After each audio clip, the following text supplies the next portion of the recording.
मोदी जैसा सरकार होता ना, ये नेपाल यहाँ नहीं रहता। यहाँ पे ये नेपाल सबसे आगे रहता है, विश्व का सबसे आगे रहता है।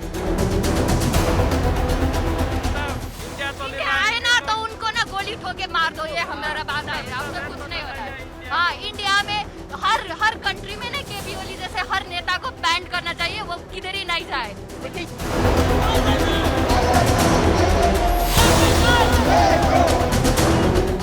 नेपाल में झेंझी के आंदोलन ने केपी शर्मा ओली की सत्ता को उखाड़ फेंका।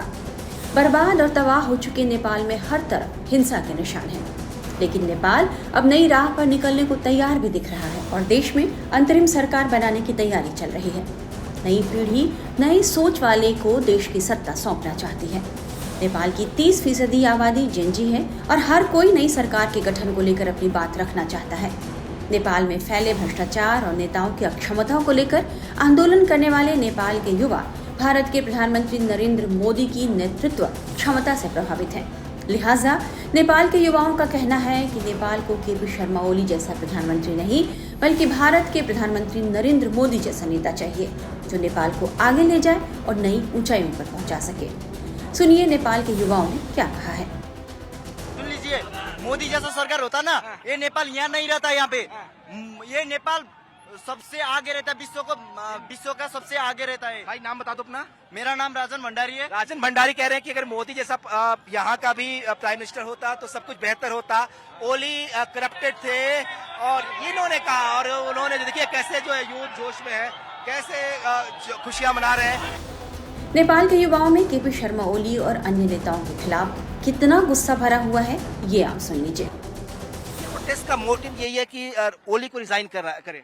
नहीं, उसको रिजाइन करने से कल जो जितने लोग मरे थे वो वापस आ जाएंगे क्या? तो क्या चाहते हैं आप लोग? वो उसे ना इसी तरह से, जिस तरह से टायर जलाया गया है ना, उसी तरह से जला देंगे ना तो वो खुश हो जाएंगे, सब खुश हो जाएंगे। इसी तरह केपी ओली को जलाएंगे ना तो सब खुश हो जाएंगे। वरना उसको रिजाइन करने से, उसने राजीनामा देने से कुछ नहीं होने वाला। कल जो लोग थे वो वापस आएंगे क्या? जितने मरे बेचारे, इतने सारे छोटे छोटे बच्चे मर गए थे, वो वापस आ जाएंगे क्या? इसीलिए उसे राजीनामा देने की जरूरत नहीं है। खुद अपने आप को आग लगा दे, वो अच्छा बात होगा। फिर सब लोग खुश हो जाएंगे, कोई कुछ नहीं बोलेगा। यही चाहते हैं बस। तो बड़ी बात है जो यही चाहते हैं कि जी आप कुछ करें। ये हमारा प्रोटेस्ट सोशल मीडिया बैन के लिए नहीं है, करप्शन के लिए है। बिग मीडिया लोग नहीं, वो गलत है। फेक न्यूज ये चाह रहे हैं कि आप चाह क्या रहे हो, आपका मोटिव क्या, हम ये जानना चाह रहे हैं। हमारा ये करप्शन का विरुद्ध का आंदोलन है। हाँ, इतने सारे करप्शन करके हमारे मम्मी पापा से हमसे टैक्स लेके उन लोगों के बच्चे वहाँ मौज कर रहे, बाहर अभिलाष के जिंदगी बिता रहे। इधर हमसे खुद बैठे काम करे और खुद हम सब कुछ हम ही सहे, वो लोग आनंद से उधर खुद अच्छे से बैठे। तो बड़ा मुद्दा जो है वो करप्शन है, जिस तरह से यूथ लगातार ये कह रहे हैं कि किस तरीके से घर जल्दा उड़ेका पैसाहरू, घर जल्दा भित्रबाट पैसों की बारिश हो रही है, घर जल रहा है, पैसों की बारिश हो रही है। ऐसा होता है नेपाल में। इतना पैसा दबा के रखा था उधर। वो लोग का पास इतना ज्यादा ब्लैक मनी है वो लोग का पास। वो लोग का घर का अंदर से पैसा आ रहा है। हमारा वो पहले का प्राइम मिनिस्टर है, उसका घर जला है, उसका घर से पैसा आ रहा है अंदर से। किधर से आ रहा है ये पैसा? शेरबहादुर देउवा, वो किधर से आ रहा है? घर में भी आगजनी हुआ, उसका घर में डॉलर और नेपाली काला धन है, नेपाली पूरा काला धन। केपी ओली का भी घर जल रहा है। केपी ओली देखी ले रहे भय भर के सब नेता के घर से जलाओ ना तो सबके पैसा आ रहे।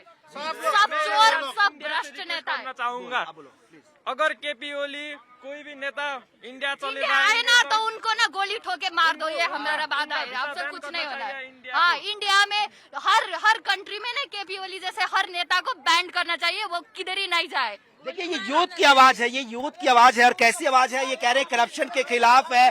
और इनका ये भी है कि अगर इंडिया में ये लोग जाते हैं शरण के लिए तो शरण इंडिया में ना दिया जाए ऐसे नेताओं को, क्योंकि ये करप्ट लोग हैं और करप्ट नेताओं की ऐसी जितना भी करप्ट नेता है, इंडिया संरक्षण नहीं करना चाहिए। इंडिया को ये सोचना चाहिए ये नेपाल हमारा मित्र देश है, यहाँ कुछ दुख होता है उसको हेल्प करना चाहिए और करप्टेड जितना भी नेता है उसको आज से नहीं देना चाहिए। बिल्कुल। तो ये देखिए आपको दिखाए चेहरे, सभी की मांग यही है कि जो ओली है वो वहाँ, ये सिर्फ रजिस्ट्रेशन से काम नहीं चलेगा कि रिजाइन करके भाग जाए और वो उससे काम नहीं चलेगा, उनको यहाँ पे सजा मिलनी चाहिए। नहीं, हर नेता को, सिर्फ ओली को ही नहीं, जो करप्टेड है सबको। आपको लगता है कि पूरी कैबिनेट करप्ट है? हाँ, सब है जो ऊपर है ना, सब। किसी तो पुलिस भी बहुत ज्यादा खराब है, सबको नहीं बोल सकते पुलिस को तो, पर हर पुलिस कोई तो बहुत ज्यादा खराब है इधर से। इसलिए इन सबको इधर से हटाए और वो अपने अपने जगह जाए, नए यूथ आए और देश को चलाए, हम खुश हो जाएंगे। ये जैन जी का प्रोटेस्ट का मकसद भी यही है कि नए यूथ को मौका मिले, वो पॉलिटिक्स में आए, वो अपने देश को चलाएं। ये करप्शन जिससे देश परेशान है और लंबे समय से परेशान है, उससे नेपाल को मुक्ति मिले। आपको लगता है बहुत लंबे समय से ये करप्शन चल रहा है? बहुत लंबे। अभी हम लोग तो देखते ही रह गए थे, अभी जब शुरू हुआ तब तो सब लोग बोलने लगे ना। तो ये जो यूथ है, अभी जो युवा पीढ़ी है जिसकी एज 18 से 28 से 30 तक होगी, इन्होंने जब से पैदा हुए इनका कहना है कि हमने सिर्फ करप्शन यहाँ पे देखा है, भ्रष्टाचार देखा, और ये अब उससे मुक्ति चाहते हैं। लिहाजा ये खुद सड़कों पर निकले और इसीलिए इसे जेन जी प्रोटेस्ट कहा जा रहा है। इतनी बड़ी संख्या में जो यूथ है वो सड़कों पर है, उनकी मांग जो है वो करप्शन के खिलाफ। इनका कहना है कि हमारा मांग सिर्फ सोशल मीडिया को लेकर नहीं है, हम चाहते हैं कि करप्शन से हमारे देश नेपाल को मुक्ति मिले और इसीलिए लगातार ये सड़कों पर प्रोटेस्ट हो रहे हैं। इधर काठमांडू में तीसरे दिन भी कर्फ्यू लगा है। हालांकि हिंसा की कोई घटना सामने नहीं आई है, लेकिन हिंसा ने हर तरफ तबाही के अपने निशान छोड़ दिए हैं। देखिए हमारे संवाददाता विनोद मिश्रा की रिपोर्ट। प्रोटेस्टर्स ने किस तरीके से प्राइवेट प्रॉपर्टीज को नुकसान पहुंचाया है उसका भी एग्जाम्पल आपको दिखाते हैं। ये देखिए काठमांडू शहर के अंदर जो है ये गाड़ियों का एक बड़ा शोरूम है, सबसे बड़ा शोरूम आप इसे कह सकते हैं। यहाँ पे दिखाते हैं आपको तस्वीरें किस तरह से ये जो शोरूम है, यहाँ पे ENZ यहाँ पे जेंग लिखा हुआ है। ये शोरूम जो है किस तरीके से CG मोटर्स करके है, ये ऊपर आपको दिखाया एक बार। तो ये देखिए कैसे पूरा तहस नहस कर दिया है, इसको आग के हवाले कर दिया गया है और करीब दर्जनों कारें जो है इसके अंदर आपको दिखाई देंगी जो पूरी तरह से जलकर खाक हो चुकी हैं। ये देखिए किस तरीके से जो गाड़ियां हैं वो जलकर खाक हुई हैं। ये देखिए आपको अगर काउंटिंग करके दिखाएं तो 1 2 3 4 5 6 7 8 9 10 11 12 13 14 15 16 17 18 करीब 18 से 20 गाड़ियां ऐसी हैं। ऊपर भी कुछ गाड़ियां हैं जो तहस नहीं हुई है, तो 20 से 25 गाड़ियां हैं जो पूरी तरह से तहस नहस हो गई हैं।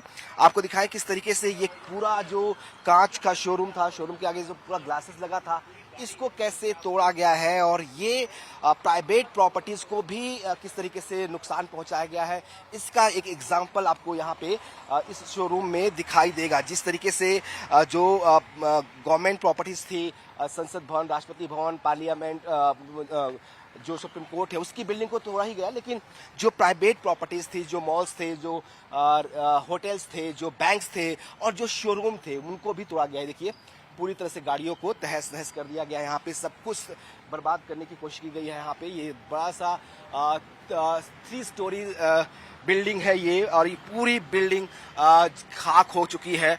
जो तमाम नई कारें इस शोरूम के अंदर थी वो सभी कारें भी जलकर खाक हो चुकी हैं। तो ये तस्वीरें दिखाती हैं कि कैसे उपद्रव, एक तरह से अराजकता जो है वो हुआ इस प्रोटेस्ट के जरिए, इस प्रोटेस्ट के दौरान, और उसका नुकसान जो है सिर्फ जो सरकारी संपत्ति नहीं है, जो प्राइवेट प्रॉपर्टीज भी हैं, जो प्राइवेट लोगों की प्रॉपर्टीज हैं, उनको भी इसका खामियाजा उठाना पड़ा। उनकी संपत्तियां भी जो है वो नष्ट हुई हैं, उसको शिकार बनाया गया है और ये काठमांडू शहर के अंदर हुआ है।